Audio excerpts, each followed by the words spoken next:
Tentmaker.ph. This is for meaningful online shopping. A must for books lovers and music geeks. This is also home for the Talk of the Town videos and ticket sales of refreshing concerts, discount vouchers. Tentmaker.ph, meaningful online shopping.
Shout, our God is not dead. Ang Diyos natin ay hindi patay. Jesus is alive. Jesus is Lord. Jesus is Lord. Over Valenzuela City. Over Venezuela City. Jesus is Lord. Jesus is Lord. Over Metro Manila. Over Metro Manila. Jesus is Lord. Jesus is Lord. Over Luzon, Over Luzon. Visayas, Visayas, and Mindanao. Mindanao. Jesus is Lord. Jesus is Lord. Over the Philippines. Over the Philippines. Over Asia. Over Asia. Over America. Over America. Over Africa. Over Africa. Over Australia. Over Australia. Over Canada. Over Canada. Over Europe. Over Europe. Jesus Christ, Jesus Christ. the Son of the No. living God, Son of the living God. is Lord Is Lord. all over the earth. All over the earth. Hallelujah, praise the Lord. Hallelujah. Praise the Lord. Hallelujah, praise the Lord. You may be seated, please. Makakaupo na po ang lahat. Isa hong makasaysayan, masagana, mapagpalang araw sa lahat ng mga naririto. At sa pangalan po ng aming pamilya ni Sister Dory at lahat po ng bumubuo ng JIL family, nationwide and worldwide sa mahigit 50 bansa, buong puso na pinapabot po nila ang taus-pusong pagbati kay Reverend Pastor Doming Rivera, Pastora Sally Rivera, at sa lahat po ng mga manggagawa ng Panginoon at lahat ng mga tunay na anak ng Diyos dito sa Valenzuela City, Metro Manila. Congratulations for pleasing the heart of God, for serving God with absolute integrity and excellence. Palakpakan po natin ang Diyos na buhay. Praise God, praise God, praise God, praise God. Glory be to God. Hallelujah. Napakaganda po ng team ng 25th anniversary or silver anniversary ng JIL Valenzuela City Chapter. Church, arise, advance God's kingdom. Sabi ni Satanas, fake church, mga huwad na iglesia, arise, advance Satan's kingdom. Advance Satan's kingdom.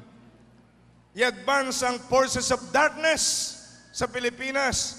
Pero ang mga tunay na anak ng Diyos, ibang sinasabi, arise, church, arise, and advance God's kingdom. Palakpakan natin ang Panginoon. Yes, Lord. Amen. Hallelujah. At ang pinaghanguan po ng inyong team, Revelation 11 verse 15. Ano pong nakalagay sa Revelation 11 verse 15? The seventh angel sounded his trumpet, and there were loud voices in heaven which said, the kingdom of the world has become the kingdom of our God and of the Messiah, and He will reign forever and ever. Wow! Napakaganda pong pahayag o kapahayagan mula sa salita ng Diyos, Revelation chapter 11, verse 15. Sinabi po rito ng Diyos sa magitan ng seventh angel, pagtunog ng trumpeta ng angel, mayroong malakas na mga boses sa langit at magsasabing, the kingdom of this world has become the kingdom of our Lord and of His Messiah, and He will reign forever and ever. Listen carefully, please, beloved. Sa ayaw natin at sa gusto, darating ang oras, darating ang panahon na lahat ng kaharian sa balat ng lupa ay mapapasakop sa tinatawag na kingdom of the living God.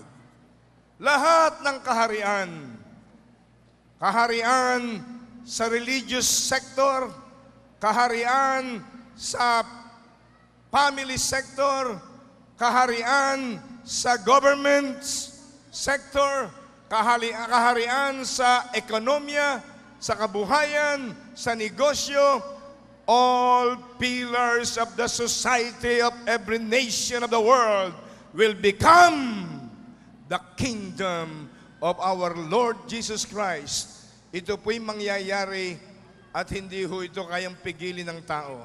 Mabuhay man ang lahat ng pinakamasamang tao na nabuhay sa balat ng lupa, hindi nila kayang pigilin ang paghahari ng Diyos na may gawa ng langit at lupa. Amen? Palakpakan po natin ang Panginoon. Kaya napakahalaga po, napakahalaga na kayo at ako ay nasa ilalim ng paghahari ng Diyos. Marami pong tao, maraming pera, umaapaw ang pera sa bangko, pero mahirap ang buhay. Bakit mahirap ang buhay? Hindi makatulog sa gabi. Kung hindi iinom ng alak, kung hindi iinom ng pampatulog, bilyon-bilyon ang kabuhayan, pero walang kapayapaan. At kung minsan wasak pa ang pamilya. Sapagkat ang tao po hindi lang nabubuhay sa salapi. Ang tao hindi lang nabubuhay sa tinapay. Ang sabi ng Diyos na nagkatawang tao ni Jesucristo, man shall not live by bread alone, but by every word that proceeded out from the mouth of God. Matthew chapter 4 verse 4 and St. Luke chapter 4 verse 4, ang sabi ni Jesus, ang tao ay nabubuhay hindi lang sa tinapay, kung hindi sa bawat salita ng buhay na Diyos. Amen po ba? Palakpakan natin ang Panginoon. Amen. Kaya ho, sa pakikinig ninyo ngayon ng salita ng Diyos, magugulat po kayo. Hindi lamang spiritual food ang tatanggapin niyo sa Diyos, kahit na physical food, kahit na mental food, and even financial victory ay matatanggap natin sa Panginoon. Ngayon po, ang ganda-ganda kasi ng inyong team, Church, Arise, Advance God's Kingdom. Ano po ba yung church? Ang church po, ang pinanggalingan niyan ay iglesia. Ecclesia, ang galing sa salitang religio, religare. Ito ang mga lalaki at babaeng nilalang ng Panginoon na dati kasama-sama ng Diyos mula sa paraiso, nag-break, nag-divorce, nagkahiwalay ang banal na Diyos, at ang taong nilalang ng Diyos ayon sa kanyang wangis, pinaghiwalay ng kasalanan.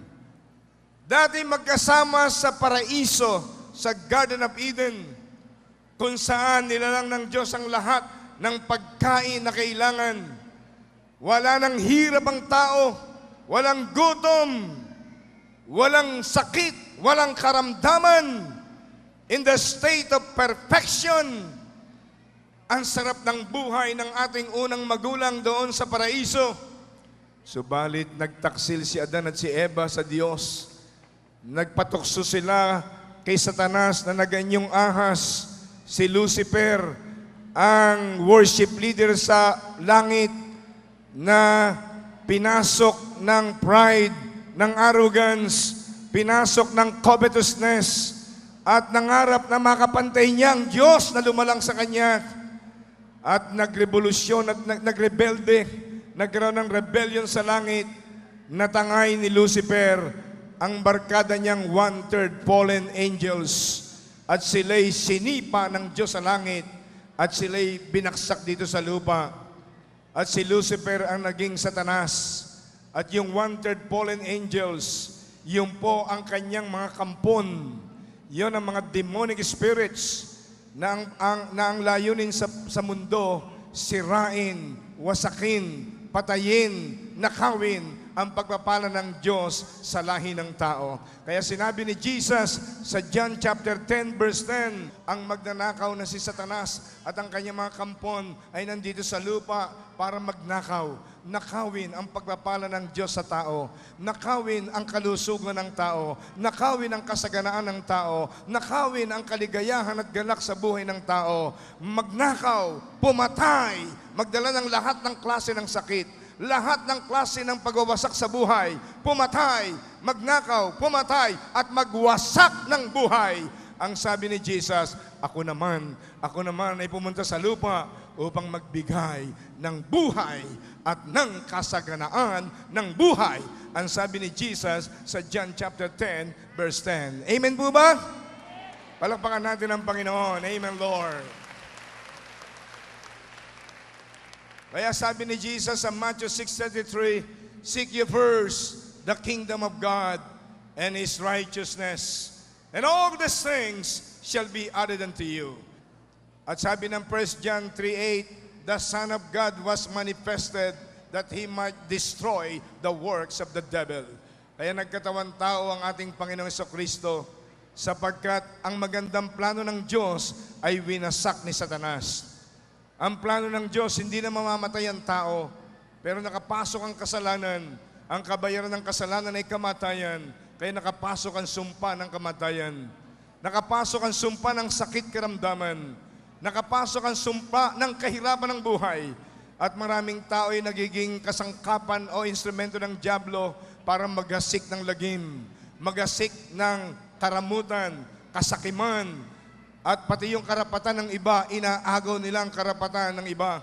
Kaya wala hong orderliness ang buong mundo.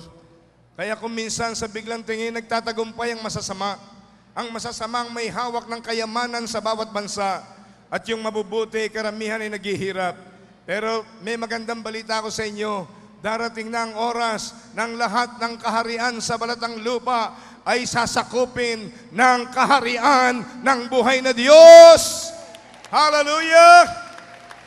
At ang lahi ng tao ay kakalagan sa tanikala ng kahirapan, kakalagan sa tanikala ng dusa, kakalagan sa tanikala ng sakit karamdaman. Pag naghari na ang kingdom of God sa bawat puso ng tao, sa bawat pamilya ng tao, sa bawat barangay, sa bawat bayan, sa bawat syudad, sa bawat probinsya, at sa bawat region, at sa bawat bansa ng buong mundo, pag naghari na ang kingdom of God, wala na tayong makikitang nagugutom, wala na tayong makikitang may sakit, wala na tayong makikitang inaapi. Lahat ay mabubuhay ng makalangit na buhay dito pa man sa lupa, sapagkat mararanasan natin ang advancement ng God's kingdom. Amen? Palapakan po natin ang Panginoon. Amen, Lord. Kukumpletuhin ko nga pala yung sinasabi ko kanina. Magkasama ang tao at ang Diyos sa paraiso, pinaghiwalay ng kasalanan. Kaya lahat ng tao ay napasa ilalim ng kaparusahan at kapangyarihan ng kasalanan. Sinabi ng Romans 3:23, all have sinned and come short of the glory of God. Lahat ay nagkasala. Walang nakaabot sa pamantayan o kaluwalhatian ng Diyos. Lahat ay nagkasala. Walang tao na hindi nagkasala. Si Jesucristo lang ang tao na hindi nagkasala, sapagkat si Jesucristo ay Diyos na totoo, kaysa isang bugtong na anak ng tunay na Diyos na nagkatawang tao. Hinubad niya ang kanyang mga katangian bilang Diyos at siya'y nagkatawang tao. Ipinanganak sa pasabsaban ng mga hayop sa Bethlehem 2,000 years ago. Pwede siyang ipanganak sa Malacanang Palace. Pwede siyang ipanganak sa Buckingham Palace ng Inglaterra. Pwede siyang ipanganak sa White House ng Amerika. Pero pinayagan ni Jesucristo ang kaisa-isang bugtong na anak ng buhay na Diyos, na sabi ng Biblia, the King of Kings and Lord of Lords. Ipinanganak siya sa pasabsaban ng mga hayop, ng koral ng hayop, para turuan ang lahat ng tao ng virtue of humility, yung katangiang mapagpakumbaba. Kung ang lahat ng tao ay marunong magpakumbaba, walang mayabang, walang maramot, walang sakim, ay hindi magkakagulo ang mundo, hindi magyegera ang mundo. Ang mga tao ay mabubuhay na parang makalangit na buhay. Pero ang katotohanan ho, dahil sa kasalanan ng tao, napakaraming tao ay naghihirap. Kaya naman nagkatawang tao si Jesus upang tubusin ang lahi ng tao sa pagkaka-embargo ni Satanas. At bago siya namatay, napapakinggan natin ang huling 7 wika na sinabi ni Jesus. Isa sa huling wikang sinabi niya bago siya namatay, Father, it is finished. Naganap na ang misyon ni Jesus dito sa lupa upang muling ipagpatuloy ang pagbubuo ng kaharian ng Diyos dito sa lupa. Kaya nga itinuro niya ang Our Father, ang panalangin. Ama namin, sumasalangit ka. Ganito kayo manalangin. Our Father, who art in heaven, hallowed be thy name. Thy kingdom come here on earth as it is in heaven. Mangyari dito sa lupa ang iyong kaharian na siyang nangyayari sa langit. Sa kaharian ng Diyos, ang Diyos ang nasusunod. Sa kaharian ni Satanas, ang kasamaan ang nasusunod. Purihin ang Panginoon dahil sa inyo, sa lahat ng mga Pilipinong nagmamahal sa Diyos ng totohanan at nagmamahal sa mga kaluluwa. Malapit nang dumating ang oras ng ating bayan at ang lahat ng bansa sa buong mundo, paghaharian ng kaharian ng Diyos sa pangunguna ni Lord Jesus Christ. Amen? Palakpakan natin ang Panginoon. Amen, Lord. Kaya nang mamatay si Jesus sa krus ng Kalbaryo, let me finish this aspect of my message.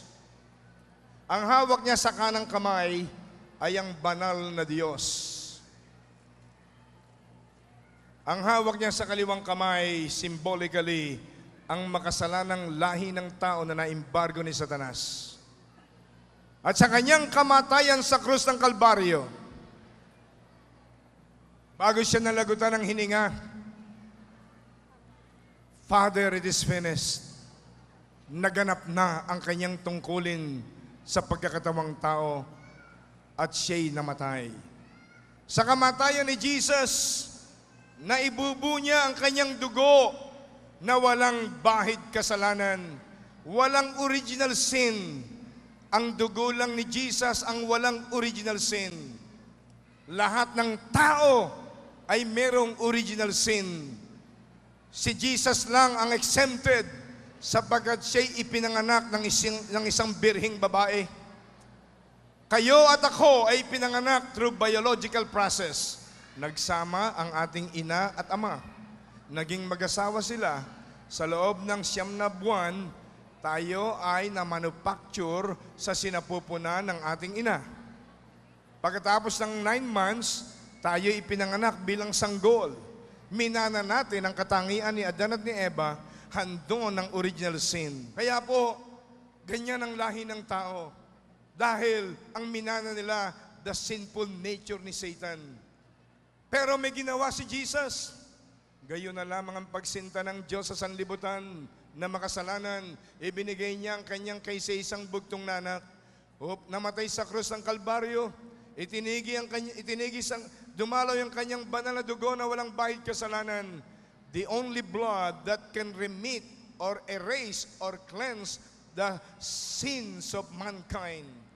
Kaya kapag si Jesus ay nakilala natin sa Bibliang paraan, sa tamang paraan, at sinuko natin ang ating buhay sa Kanya, tinanggap natin siya bilang tunay na tagapagligtas, Panginoon at Diyos at Hari ng ating buhay.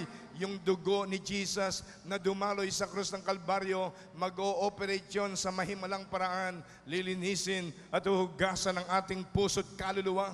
Lilinisin at uhugasan ng ating kalikasang makasalanan. Huhugasan ng dugo ni Jesus. At yung Espiritu ng Diyos ay papasok sa ating Espiritu. Yung Espiritu natin na patay sa kasalanan. Dahil sa kasalanang minana kay Adan at kay Eva, spiritually dead, physically alive, but spiritually dead. Yung spirit natin biglang-bigla mabubuhay. May ipapanganak na muli. Born again.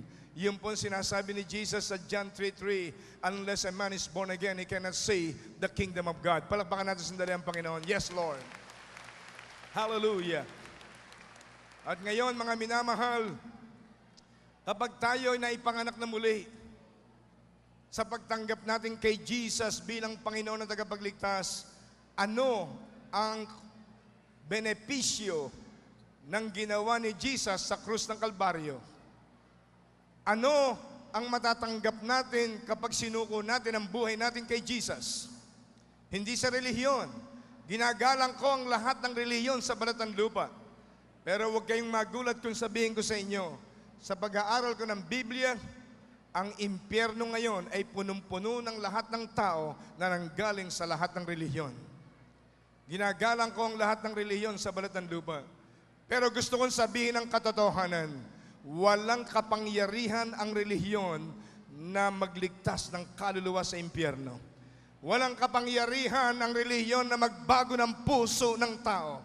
Walang kapangyarihan ng relihiyon para magpagaling ng kaluluwa, magpagaling ng mga may sakit, magpagaling ng kabuhayan ng tao.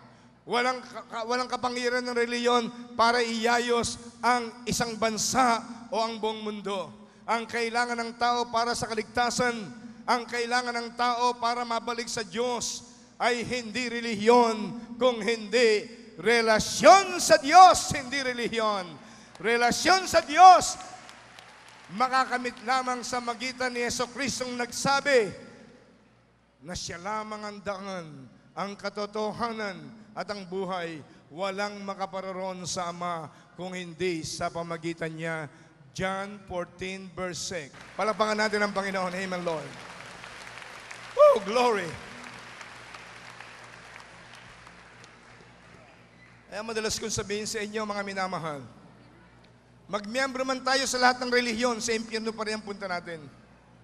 Sumapi man kayo sa Jesus is Lord Church, na walang itinataas na relihiyon kundi si Jesus, sa impyerno pa rin ang punta natin kapag hindi tayo nagkaroon ng tamang relasyon sa Diyos sa magitan ni Jesucristong nagsabing siya lamang ang daan, ang katotohanan at ang buhay, at walang makaparoon sa Ama kung hindi sa magitan niya. Palakpakan natin ang ating Panginoon. Amen. Glory to God. Ngayon, ang pinag-uusapan po natin ay Kingdom of God. Ang mangunguna sa pagtatayo ng Kingdom of God sa bawat bansa, sa bawat barangay, bawat pamilya, bawat barangay, bawat bayan, bawat syudad, bawat bansa, sa buong mundo, ang mangunguna ay ang tinatawag na the Church of the Living God. The Church of our Lord Jesus Christ. Ang ibig sabihin ng church, sabi ni Sister Dorina kanina, yung mga lalaki at babaeng nahugasan ng dugo ni Jesus, yung natubos ng banal na dugo ni Jesus sa lahat ng kaparusahan at kapangyarihan ng kasalanan, yung mga lalaki at babaeng lumapit sa krus ng Kalbaryo, tinanggap si Jesus, tinanggap yung sakripisyo ni Jesucristo na namatay sa krus ng Kalbaryo dahil sa kasalanan ng lahi ng tao. Ayun po ang church. Kayo at ako ay kabilang sa tunay na church, the universal church of the living God, the universal church of the Lord Jesus Christ. Yung mga lalaki at babaeng tinubos sa kapangyarihan at kaparusahan ng kasalanan, tinubos sa magitan ng buhay ni Jesus na nalagot ang kanyang buhay sa krus ng Kalbaryo. Tinubos tayo hindi ng ginto, hindi ng pilak, hindi ng salapi. Tinubos tayo ng dugo ng buhay ni Jesus. Hallelujah! Kaya mga magulang at kabarid, mismong si Blessed Mary nanampalataya kay Jesus. Mismong si Blessed Mary at ang mga apostol tinanggap si Jesus bilang Panginoon at tagapagligtas. Sapagkat lahat ay nagkasala. Walang matuwid, wala kahit isa. At sinabi ng Romans 6:23, the wages of sin is death, is spiritual death. But the gift of God is eternal life through Christ Jesus. Wow! Lahat tayo may death sentence. Pero nang makilala natin si Jesus, bakit siya nagkatawang tao mula sa anyong Diyos? Bakit siya namatay sa krus ng Kalbaryo? Bakit siya nabuhay na maguli mula sa mga patay? Kapag nakilala natin ang Jesus na ito, hindi ang Jesus ng kasaysayan, kundi ang Jesus ng Biblia. Kapag nakilala natin to, hallelujah! Bagamat merong death sentence natin, yung death sentence na yon buburahin ang dugo ni Jesus. At magmamana tayo ng eternal life. The gift of God is eternal life through Christ Jesus. Kaya sabi ng John 3:16, for God so loved the world that He gave His only begotten Son, whosoever believeth on Him should not perish, but have everlasting life. Palakpakan natin ang Panginoon sandali. Amen, Lord. Hallelujah. Sino ang mangunguna para maranasan sa isang barangay, sa isang bayan, sa isang syudad, sa isang probinsya, sa isang bansa?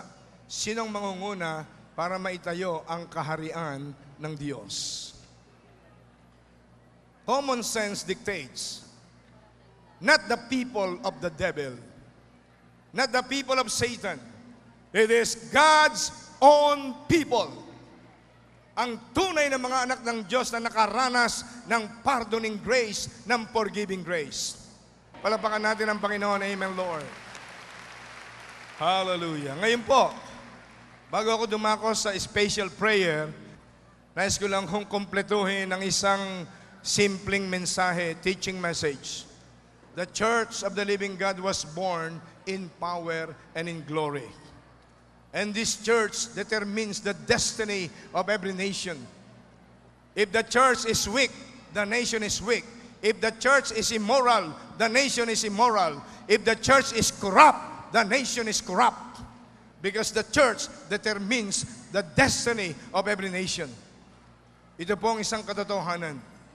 Hallelujah. Ngayon ho, ano ba ang kapangyarihan ng church?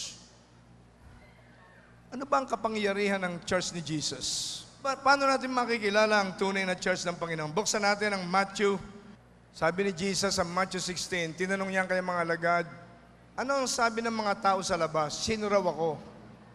Sabi ng mga alagad, Panginoon, ang sabi ng iba, ikaw si Elijah na nabuhay na muli. Sabi ng iba, ikaw si Propeta Jeremiah. Sabi ng iba, ikaw si John the Baptist. Sabi ng iba, isa ka sa propetang namatay na ng unang panahon at ngayon ay nabuhay na muli. Ang sabi ni Jesus, sa inyo, sino ba ako sa inyo? Ang sumagot si Pedro, you are the Son of the living God. You are the Christ, the Son of the living God. Ikaw ang Kristo, ang bugtong na anak ng buhay na Diyos. Ang sabi ni Jesus kay Pedro at sa kanyang mga alagad, hindi dugo, hindi laman ang nagpahayag sa inyong ito, kung hindi ang aking amang sumasalangit. Ang nagpahayag sa inyo na ako ang Kristo, the one and only begotten Son of the living God, the Messiah, the Redeemer, the only Savior of humanity. Ang nagpahayag sa inyo nito'y hindi tao, not blood and flesh, not flesh and blood, but my Father in heaven. Palakpakan mo ng sandali ang Panginoon. All glory be given back to you, Lord. Brother Eddie, paano ba ako magiging bahagi ng Kingdom of God? Kasi ang team ng JIL Valenzuela chapter, Church, arise and advance the kingdom of God. Paano ako maging bahagi ng kingdom of God? Simpleng-simple. Gawin natin yung sinasabi sa John chapter 1 verse 12 at tayo po'y magiging bahagi ng kingdom of God here on earth. Magpapalit ba tayo ng reliyon? Hindi. Meron lang tayong gagawin. Basahin natin ang John chapter 1 verse 12. Hindi ho reliyon ang pinapatanggap dito ni Jesus. Everybody read John chapter 1 verse 12. But as many as received him, referring to Jesus, to them he gave the right to become children of God to those who believe in his name. Ano ho sa Tagalog? Datapwat ang tumatanggap sa Kanya kay Jesus, ang kaisa-isang bugtong na anak ng Diyos, ang tumatanggap sa Kanya ay pinagkakalooban niya ng right to become children of God, pinagkakalooban niya ng karapatan na maging mga anak ng Diyos. To those who believe in His name, yung sumasampalataya sa Kanyang banal na pangalan. Listen carefully please, before I close. Lahat ng tao ay nilalang ng Diyos. Hindi lahat ay anak niya. Hindi lahat ng tao na nilalang ng Diyos ay anak niya. Ilan ang anak ng Diyos? Ang sabi ng John 3:16, for God so loved the world that He gave His only begotten Son, His one and only begotten Son, whosoever believeth on Him should not perish, but have everlasting life. John 3:16, gayon na lamang ang pagsinta o pag-ibig ng Diyos sa makasalanang sanlibutan. Ibinigay niya ang kanyang kaisa-isang bugtong na anak upang ang sino man na sa kanya ay sumampalataya ay huwag nang mapahamak sa impyerno, kundi magkaroon ng buhay na walang hanggan. Ilan ang bugtong na anak ng Diyos? Isa. All human beings were created by God, but God has only one and only begotten Son. Sino man ang tumanggap sa kanyang bugtong na anak, bibigyan niya ng karapatang maging anak ng Diyos. Aampunin ng Diyos. Aampunin tayo ng Diyos. Kung paanong si Jesucristo ang kaisa-isang anak ng buhay na Diyos, tatanggapin tayo ng Diyos bilang tunay niyang anak. Kapag yung kanyang kaisa-isang anak na isinugo niya sa lupa, namatay sa krus ng Kalbaryo para sa katubusan ng lahi ng tao na naimbargo ni Satanas, nabuhay na maguli at bumalik sa langit. Pag tinanggap natin si Jesus, magkakaroon tayo ng adoption paper, immigration paper, bibigyan tayo ng citizenship in heaven, magiging citizen tayo ng langit. Hallelujah! Yun ang ibig sabihin ng John chapter 1, verse 12. Kapag tayo anak na ng Diyos, pwede na tayong tumawag sa Diyos ng Ama namin, sumasalangit ka, sambahin ang ngalan mo, mapa sa amin dito sa lupa ang kaharian mo sa langit, mapa sa amin, thy kingdom come here on earth as it is in heaven. Mga magulang at kabarid, napakasimple nito, pero milyong-milyong tao hindi ito naintindihan. Kaya lahat ay nasa tanikala pa rin ng dyablo at ng mga demonyo. Mag-apply tayo ng citizenship, immigration paper, bibigyan tayo para maging citizen. Hindi ng Amerika, hindi ng Canada, maging citizen tayo ng heaven. Amen! Palakpakan natin ang Panginoon, amen! Oh, glory to God! At kapag tayo tinanggap natin si Jesus, bibigyan tayo ng karapatang maging anak ng Diyos, bibigyan tayo ng immigration paper na citizens of heaven. Ano ang consequence nito? Anong consequence? Hindi lang tayo magiging anak ng Diyos. Pwede na tayong tumawag sa Diyos ng Our Father who art in heaven. Maraming tao tumatawag sa Diyos ng Ama namin, nakikiama, hindi naman anak. Kaya hindi matanggap ang mga pagpapala ng Diyos. Ang unang susi para matanggap natin ang pagpapala at himala ng Diyos ay maging anak muna niya tayo. Mapatawad tayo sa lahat ng kasalanang minana at nagawang kasalanan. Mahugasan ang dugo ni Jesus na dumaloy sa krus ng Kalbaryo. At pag tinanggap natin si Jesus, sinurrender natin ang ating buhay sa Kanya, papasok ang Holy Spirit sa atin. Yung ating patay na espiritu sa original sin, biglang mabubuhay. Regenerated. Born again. Yun ang sinasabi ni Jesus sa John 3:3, unless a man is born again, he cannot see the kingdom of God. Ngayon, pag tinanggap natin si Jesus, ano ang consequence nito? Dito ko magwawakas, 1 John chapter 5, verse 11, verse 12. This is the testimony.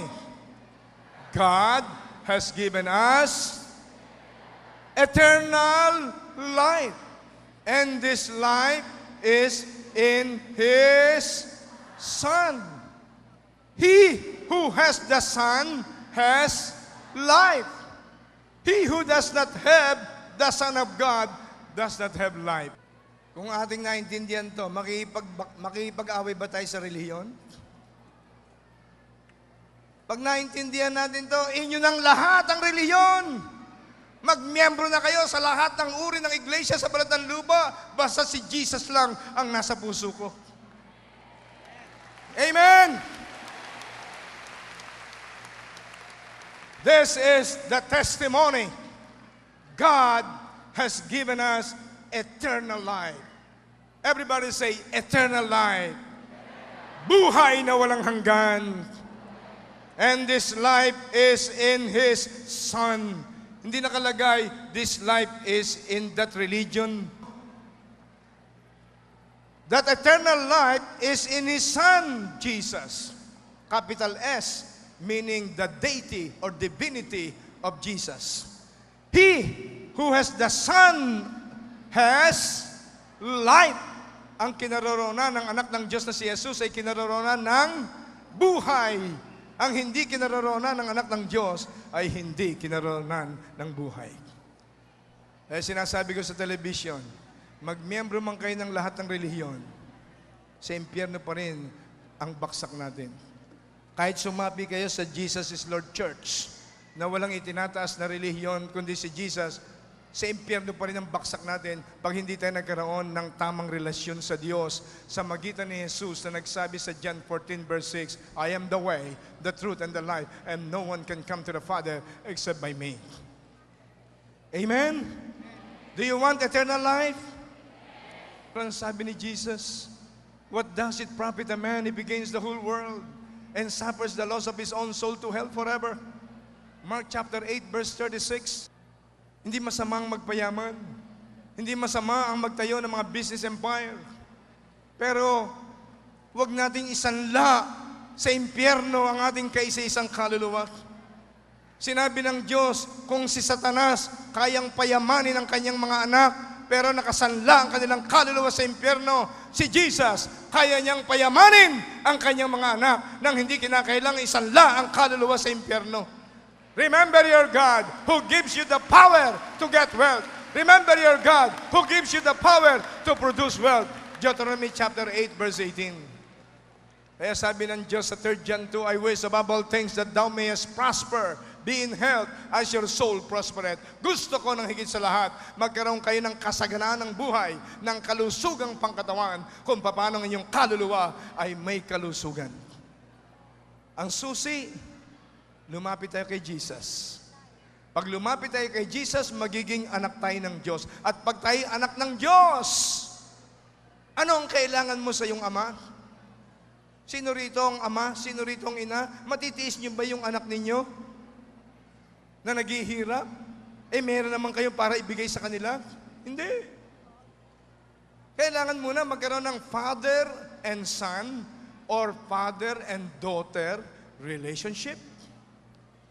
Mabubuksan po ang langit. Kahit mainit ngayon, lalamig ang inyong pakiramdam kapag nabuksan ang mga bintana ng kalangitan sa lugar na ito. Amen? Tumayo tayong lahat sandali. Hallelujah, Jesus. Hallelujah. Nais kong matanggap natin una ang pinakamahalagang himala. Anong pinaka-greatest miracle ng Diyos? Yung tayong makasalanan ay mapatawad niya at magtamo tayo ng karapatang maging anak ng Diyos at buhay na walang hanggan. Yun ang pinaka-number 1 himala. Pangalawa, himala ng kagalingan sa sakit karamdaman. Himala sa kasaganaan ng kabuhayan ng buhay. At mabuksan ang mga bintana ng langit. Bago natin ipanalangin yon, gusto ko lang hong bigyan ng pagkakataon ng lahat, maging ang milyong-milyong sumusubaybay sa television program na ito. Habang tayo nakayuko, pwede pa yumuko lang tayo sandali. Ako muna ang unang mananalangin. Maraming salamat po, Diyos, sapagkat Ikaw ang may gawa ng makasaysayang silver anniversary ito ng JIL Church, Valenzuela City Chapter ng Metro Manila, Philippines.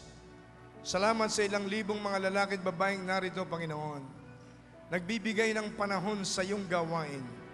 Nagbibigay ng panahong makapag-aral at makarinig ng buhay mong salita.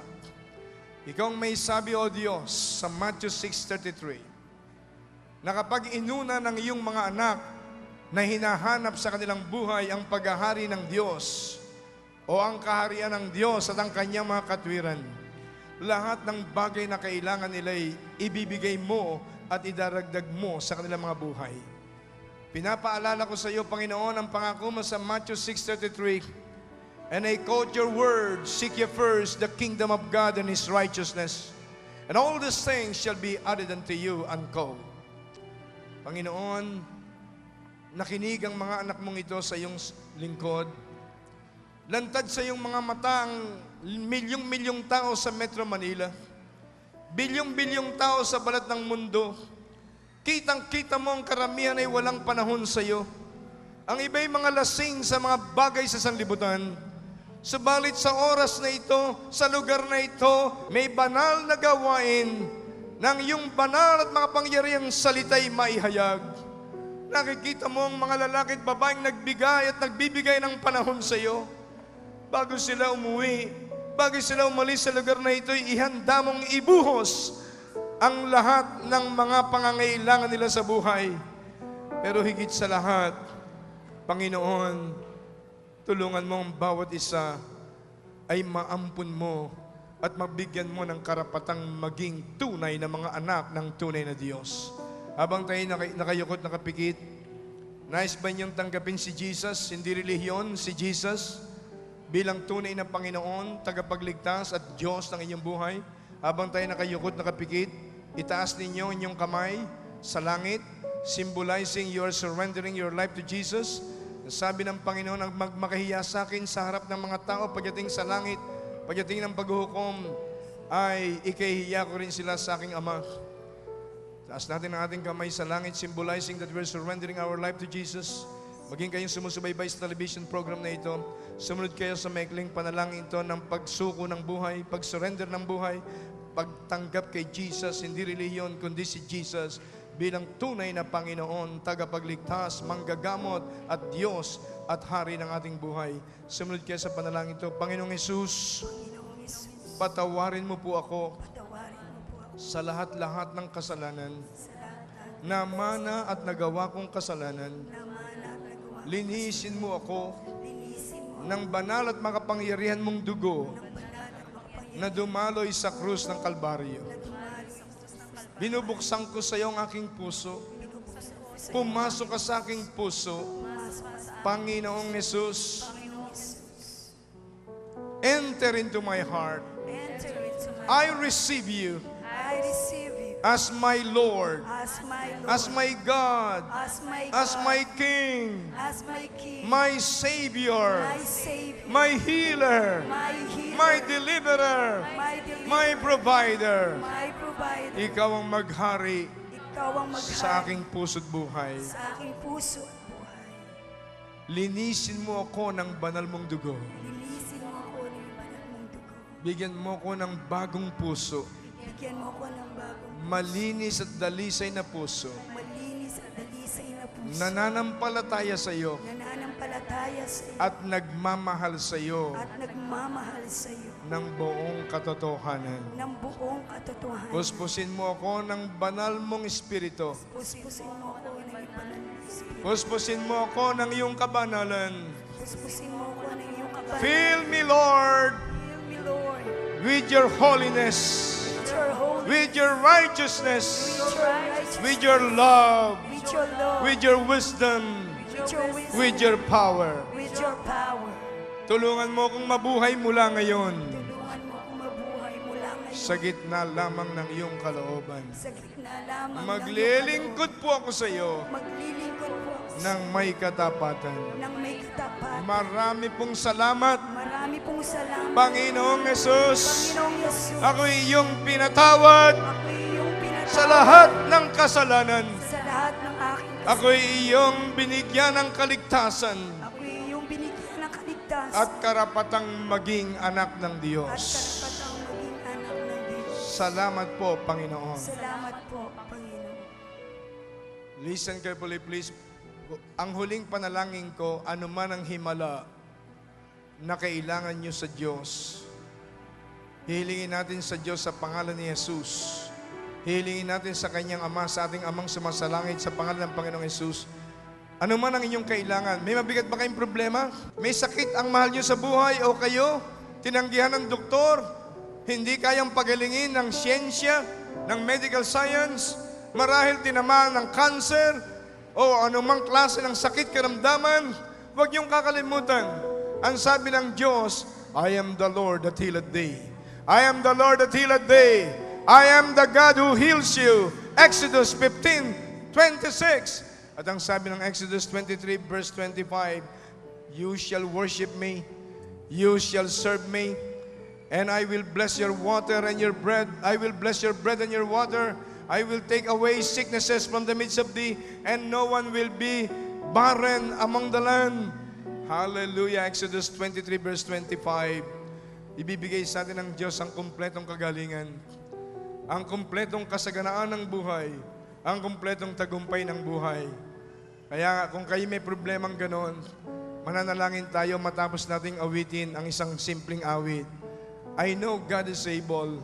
I know God is able. In Tagalog lang, in Tagalog, alam kong may magagawa ang Diyos.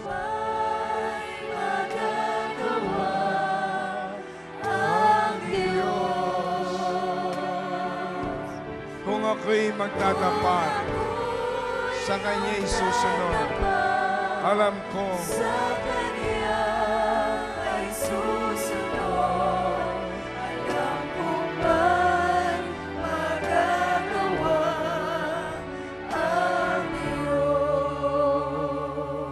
be ready, humanda po kayo, manda kayo. Simpleng-simple lang ang ituturo kong panalangin. Susunod lang po kayo. Ang sabi ni Jesus sa Matthew 11 verse 28, anyone who labor, who is heavily laden or heavily burdened, come to me, and I will give you rest. Matthew 11:28. Sino man sa inyong nabibigat ang lubha, may pasaning mabibigat na problema. Mabibigat na problema. Lumapit lang kayo kay Jesus. Hindi kay Brother Eddie. Kay Jesus tayo lumapit. Bibigyan niya tayo ng kapahingahan. Ang kapahingang binibigay ni Jesus ay may himala, may pagpapala. Hilingin ko sa Diyos na buksan ang langit. Iyon at ang kanyang mapagpalang kamay. Be ready. Hallelujah. Hallelujah. Panginoong Diyos, amang sumasalangit, tinuro ko sa iyong mga anak na walang imposible sa iyo. Walang mahirap na gawin para sa iyo. Nagawa mo na ngang ibigay at irigalo ang iyong bugtong na anak na si Jesus sa krus ng Kalbaryo. Ano't hindi mo maibibigay ang lahat ng himala at pagpapalang kailangan ng iyong mga anak. Buksan mo ngayon ang lahat ng bintana ng langit, O Diyos. Diyos ni Abraham, ni Isaac, ni Jacob, Diyos ng kalangitan, Diyos ng buong mundo, Diyos ng Israel, iunat mo ang iyong mahabang kamay, ang iyong makapangyarihang kamay.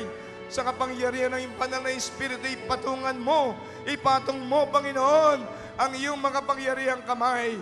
Yes, Lord, padaluin mo ngayon ang himala ng kagalingan. Oh, dumadaloy sa inyong katawan, sa inyong kaluluwa, sa inyong espiritu, dumadaloy ang anointing power of the Holy Spirit that destroys the yoke, the works, and the wiles of the devil in the name of Jesus. Yes, Lord. Yes, Lord. Yes, Lord. Let the hands of your people be the extension of your hands. Release, Lord, right now, all the benefits of Calvary. Release the anointing of healings, the anointing of salvation, the anointing of healings, the anointing of deliverance. Kumikilos ang kapangyarihan ng banal na Espiritu. Hinihipo kayo ng kapangyarihan ng Diyos. Receive the healing touch of the Lord. Receive the healing touch of the Lord. I rebuke tumor. I rebuke migraine. I rebuke you in Jesus' name. Get out of the heads of God's people. Release. In the name of Jesus, I'm releasing unto you the healing touch of the Lord. Pinawawalan ko sa inyo ang himala ng kagalingan. Sakit sa puso, sakit sa baga, tuberculosis, yes, Lord. Kahit panlalabo ng mata, panlalabo ng pandinig, I rebuke blind spirits, I rebuke deaf spirits, I rebuke dumb spirits, I rebuke diseases, even in your throat, even in your gums, I rebuke such diseases. Get out. Lumayas kayo sa pangalan ni Kristo Jesus. Tanggapin ninyong healing touch of the Lord. Tanggapin ninyong kagalingan. By the stripes of Jesus, receive your miracle healings. Receive. Tanggapin po ninyo ang kompletong kagalingan. Padaluin mo, Diyos, ang kompletong kagalingan sa Kanya. Oh, the anointing of miracle healings is flowing unto you. God is unstoppable. In Jesus' name, be healed. In Jesus' name, be made whole by the power of the Holy Ghost. Siya po ay naka-wheelchair kanina. Ngayon po'y nakakalakad na. Palakpakan natin ang Diyos ng Praise mga. the Lord. Hallelujah! Hallelujah! Purihin ang Panginoon. Hallelujah. Praise the Lord. Praise the Lord.